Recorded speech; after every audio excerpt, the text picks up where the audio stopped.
Yeah, so, at the heart of it, finance and engineering professionals really have a lot in common. It's all about the numbers. But the perception has always been is that the engineers are trying to spend the money and the finance folks are holding the purse strings. So getting finance and engineering together in the same room or meeting, if that's how you want to work, to talk about asset management is key.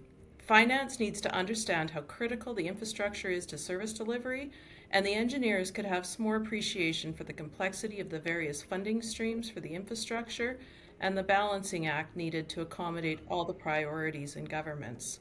Since diving into asset management, I know more about how roads are built and how wastewater treatment plants work than I ever thought I would need to know.